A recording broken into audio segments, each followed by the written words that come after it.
Hey guys, so I just bought a house. I'm a first time homeowner, so I needed some stuff to take care of the yard.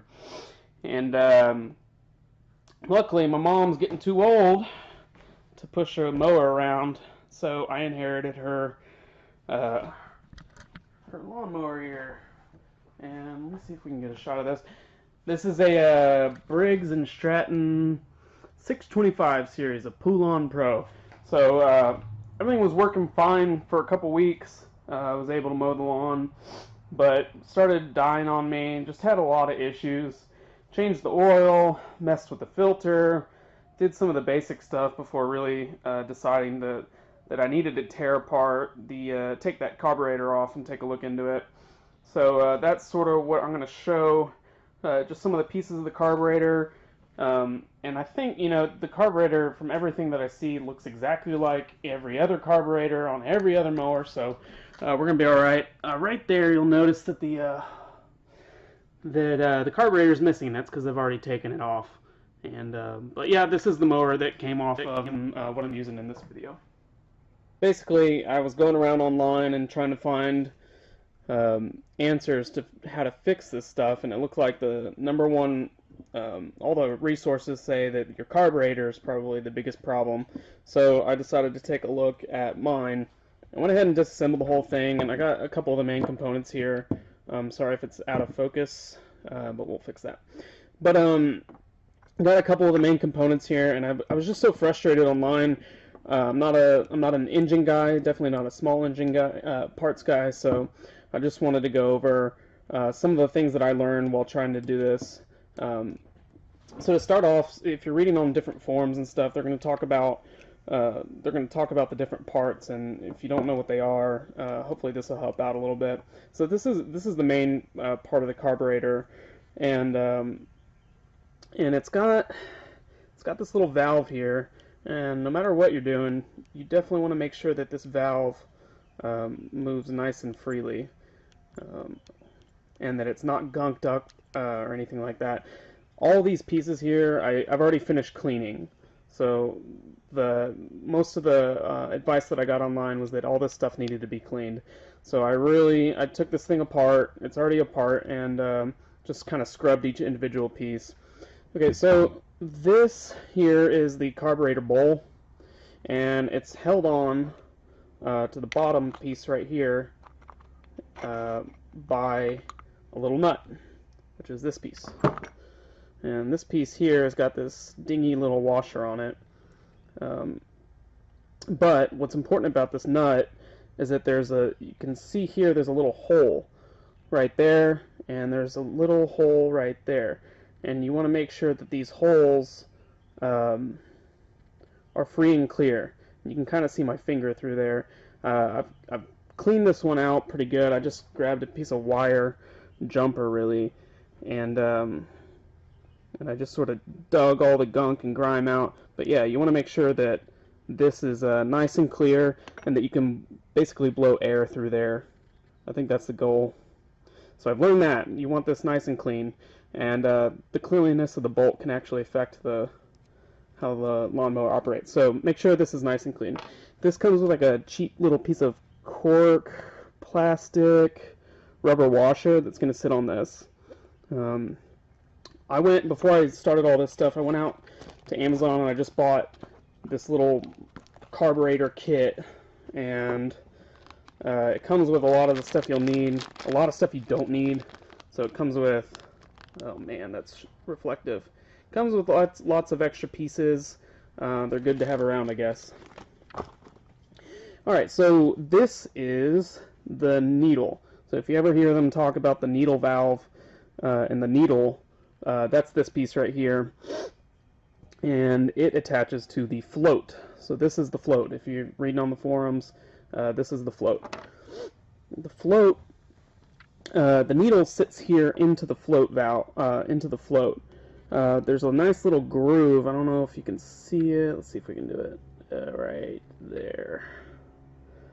It hasn't focused, but you can probably get the gist. There's a little notch right there, and what we want to do is this will end up going into that notch. It'll slide in there like that and just sort of dangle loosely. Um, it'll just sort of loosely dangle around in there. So this this needle will eventually go into this part of the carburetor, where you see that little red tab in there. So that's the needle valve, and that red thing in there that you can kind of see is the needle seat. And the idea is that when this float is attached there, that this that needle will open and close as this thing moves along a hinge. Is that needle will sort of go in and out like that. And the idea is that the tip of the needle will close off the inside of that needle seat. So I think mine is good in there, but this carb kit came with an extra one, so I might just replace it anyway. Okay, and this right here, this little rod, be really careful with this because it doesn't really hang on by anything. And this is the little hinge rod that will go here into the float, like that. And it'll just freely fall out. So very easy to lose. So kind of all put together, this part of the carburetor. Oh, by the way, yeah, sorry, this is the fuel line. This is going to attach via these clamps here. It's going to run to your fuel tank. Okay, so everything is nice and clean. We still got a solid O-ring seal right here. I took it and I blasted everything out with my air compressor too to make sure it's just nice and dry. But putting this thing back together is kind of a pain. You have this O-ring here, and this O-ring is going to sit kind of on here. You'll have to jimmy it on. I've had a couple cups of coffee, so it's going to be kind of difficult to jimmy it on. Guess not. But yeah, it's going to sit right there along that lip, and you really want to make sure there's a good seal there. Otherwise, you're going to see fuel leaking out of this bowl. And then this will, of course, sit on here like that. And then when you put the nut on, it really creates that tight seal there. But the most kind of challenging part is constructing this float and needle set together. So what I'm going to do is just sort of slide that in there so that it dangles. And let's see if I can get it right here. This is going to slide down in there. And then I'm going to push this little rod through there. Okay, so now this float should go up and down, up and down, up and down. It should just kind of be a little flexible right there. And the idea is that once this bowl's on, that should be able to float freely. Mine was dying, I have a feeling, because this float valve was stuck. And what was happening was, I think it was stuck open. And because it was open, fuel was coming out of where that needle was supposed to be closing off. It was filling up this bowl, and it was overflowing and flooding the carburetor, and it ended up having fuel spouting, like spurting out of the hole in my primer bulb. So I think that's a good indication, having fuel flying out of your primer bulb, that that the needle here is not sealing properly. So I might replace that needle seat, that little red piece in there earlier, but I might just give this a go. But it looks like this is working pretty well. Everything's clean. There's no gunk on anything anymore. I cleaned out that bowl real nice. And what I do is just put that back on there. I got my O-ring in there. And then I take this bolt, put that washer on, center it as best I can, put it on there, loosely screw it in with my jittery coffee hands. And what you're going to want, just take your ratchet, and I think this is a half, oh no, what is this? This is a 1/2 inch, right? And I'm just going to tighten it down here.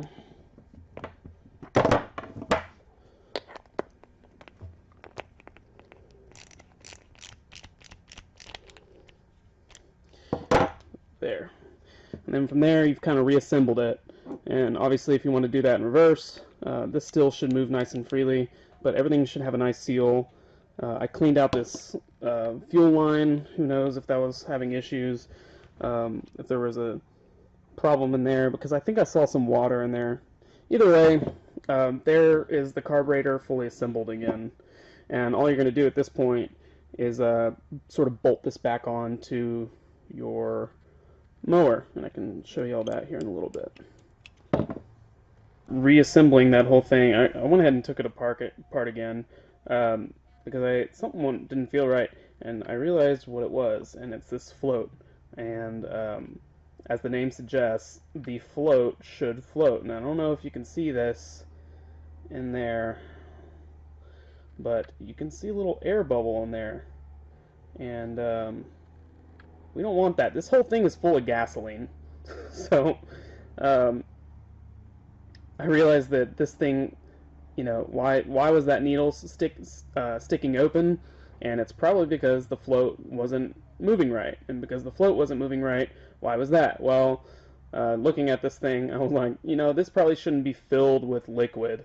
And I can squeeze it out a little bit right there. It's coming out of a hole right here. Yeah, it's gasoline. This whole thing's filled with gasoline, so that's wrong. So either buy a new, make sure this thing's empty. Either buy a new float, or I'm going to find some way to drain this. It doesn't look like I can squeeze it out, so I might just drill a small hole and then use some plastic cement to close it back up. But yeah, I think it looks like this here was my issue. Maybe all along. Who knows? But yeah, I'm going to go ahead and take care of this float and make sure this is full of air so that it floats. I drilled a small hole to drain out this gasoline out of there, and it was just small enough to where if I squeezed it like that, like sort of from the ends, I could squeeze the gasoline out like I was milking it, like I was milking a cow. But the gasoline came out, and now it's actually a lot lighter, and it makes sense. So, not sure if, yeah, so much glare in there. I can't, not sure if y'all can see it, but all I did, I just jammed some spackling paste in the hole and then put some wood glue on it, and hopefully that'll work. I don't know. I never claimed to be an expert. Okay, so I might as well show y'all how to put this back on. I'll do as much as I can, and hopefully you can see without my hands getting in the way too much. But there's a lot of pieces in here that are kind of hard to see. So we got our carburetor here. We got these two holes for those bolt screws, and those are going to line up with these two. But before we do that, I think it's easier. We have to reconnect some of these linkages. So this piece right here has a little L shape, and what we want to do is feed it through there, and then jimmy it on. Oh shit. Okay, we got it jimmied on there, and you want to make sure you do that before you bolt it on, otherwise it's going to be real tough to get it on. You probably won't be able to do it, actually.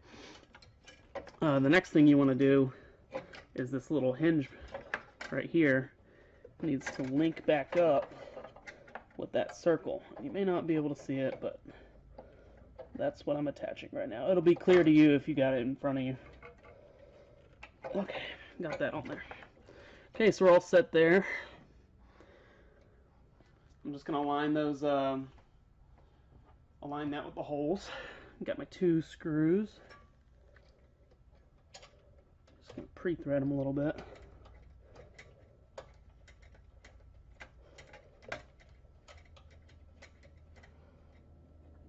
Okay, there's one. So looking around in my little carburetor bag of this carb kit, it has all sorts of extra stuff in there. I didn't realize it had this, and I'm gonna take a guess that this lines up right here on that carburetor. And I thought it was odd that there was no seal there before. It looks like my mower didn't have that, so I'm gonna add this back in. Can't hurt, right? Creating a little better seal around this center part here. So I'm going to pre-place those. I'm going to grab the bottom part of that cover where your air filter came in. And I'm going to very gently stick that on there. Right there, okay.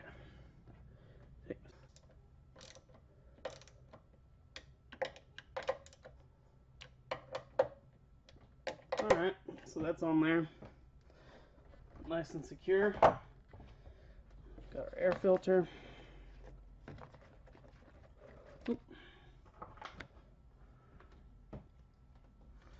We got our air filter. We're just going to pop in here.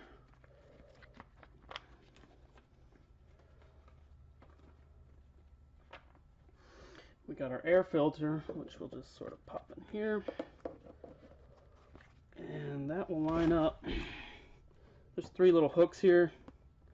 Those 3 hooks will go in right there. Don't just put it on, or it won't work.